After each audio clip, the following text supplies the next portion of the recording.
Hello, welcome to the Land of Yak Yak. My name is Laurel. I'm going to show you how I am putting together my end of year homeschool portfolio. Okay, so I have 3 boys to do this for, and I'm just going to turn the camera around and show you what I've been working on. I'm also going to put links to everything that you see today in case this is a system that you think that you could implement. It's pretty simple, pretty straightforward. But always check with your own state's requirements for record keeping. Okay, so here I've been working, so it's kind of a mess in here. You can see I've all spread out. So the first thing I had to think of is, what do I want to keep my portfolio in? And so I just already had these really large binders. I had a couple of them. I think I have 6, so I could do 2 for each student.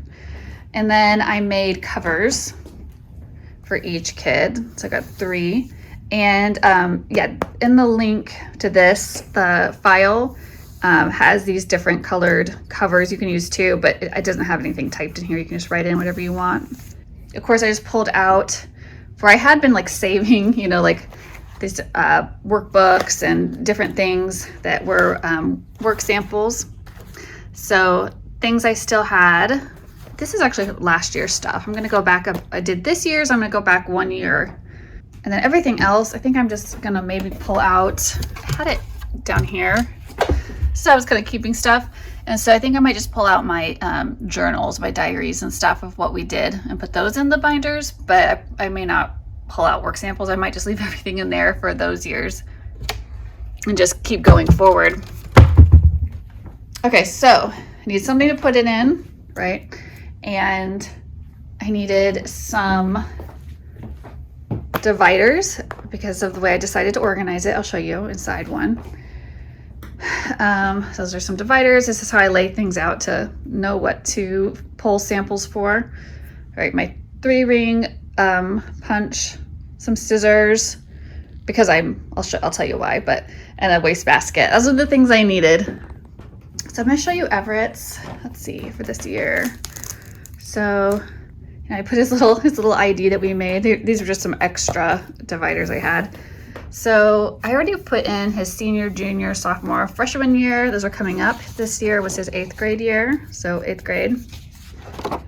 And I've got a final attendance record. And this is something that was just it's in my planner. I'll link my planner pages too for you.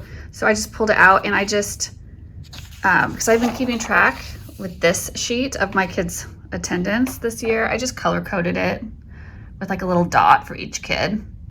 So, red is Everett, blue is William, green is Bo. And then at the end of every month, I just totaled how many days they had and entered it, this is August, right?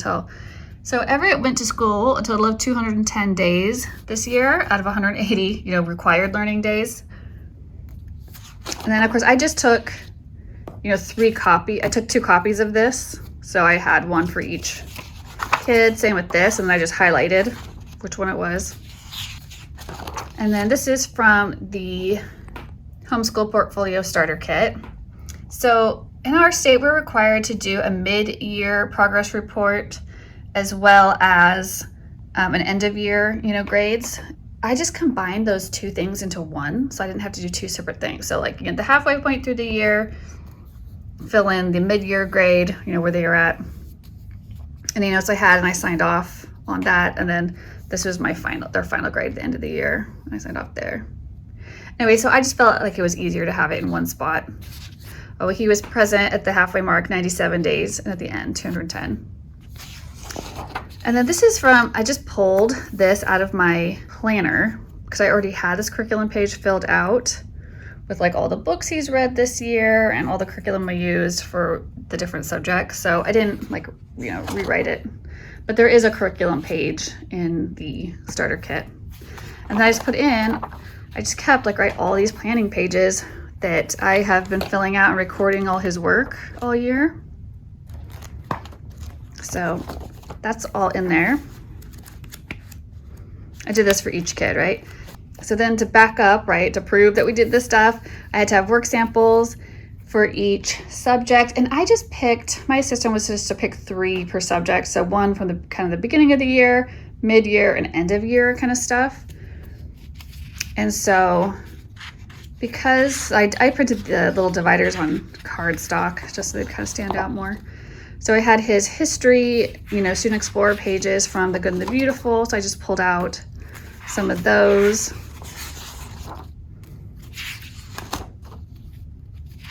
I kind of tried to show like a variety of stuff. Like there wasn't any tests with this curriculum.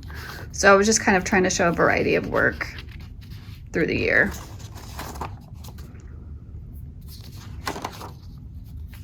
I probably put too many samples in for history, but I can always clean it out more later. And then math. So I did try to just throw in, I tried to use tests because math is usually something that you can have tests for, right?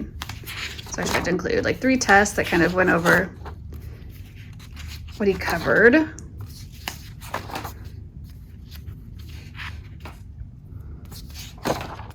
Okay, he took literature again, right?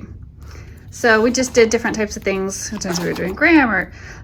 Although this is why I needed scissors. See, this is double-sided because I took these out of a notebook. So I pulled them out and then I just cut off the little rough edges. So I tried to include a few of his book notes pages because that's mostly what we were doing for work. For literature, there was a quiz for that one.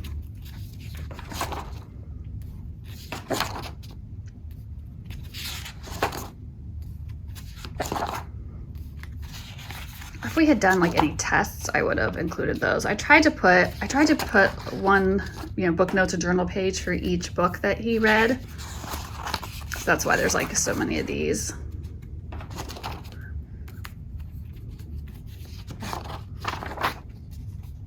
Oh, and then vocab, right? There's some vocabulary because I consider vocabulary part of reading and literature. So there was a few vocab pages. Okay, composition. Of course, if there was anything that was like, a graded essay, a paper, right? I put the final papers in there. We used a couple different curriculums. We used writing and rhetoric and the Right Journey this year, both. Okay, science. So some tests, some lab reports. Yeah, that kind of stuff. So that's basically it, right? So I had a few pages. I didn't do any, I don't make a bunch of extra work for myself. I don't record a lot of like field trips or I don't know. Some people do so much extra stuff. I don't do. I just do basically attendance, course grades, progress report, curriculum used, journals or diaries that record what we did on a daily basis, and then my work samples by subject. So his is pretty well done. I think I did his 7th grade also. I've been working on, I'm working on Williams. This is his last year's. I was just still working. So this is what I'll usually do. I already did his, curriculum and his attendance and his diary. And I already did the first work samples, which were his history. So I just leave it open. And then I lay out my dividers that I'm going to put in like that. I put them here so I know what I need to focus on. So I must be like, okay, let's do, math next. So I have something like this. I have his Right Start. He did Right Start Math Level B that year. So I'm just going to go pull, 3 of these out, right? Just stick in there. And then I usually will pull, include one of these if it's all from the same source. Get like that out. And I like to put where did we start? We literally started with this. See, we're somewhere in the middle. That looks good. Worksheet 33. I'll pull out this one. And what do we get to? at the end of the year. Oh, so this shows that we covered money. So I might do that one and this last sums practice. All right, so I come over here. I'm gonna trim those rough edges off and put it with my math. Okay, hole punched it, trimmed it, hole punched it. Put math on top. Okay, ready for the next one, right? And then this, I'm just gonna throw this whole thing away. I really don't need it. Right? Okay, 2 subjects down, 3 to go. So anyways, I'm gonna keep working on these, finishing these. I will link everything in the description box for you. I think I might do one more year with Bo. This is this year's. And I hope that was helpful. Happy homeschooling.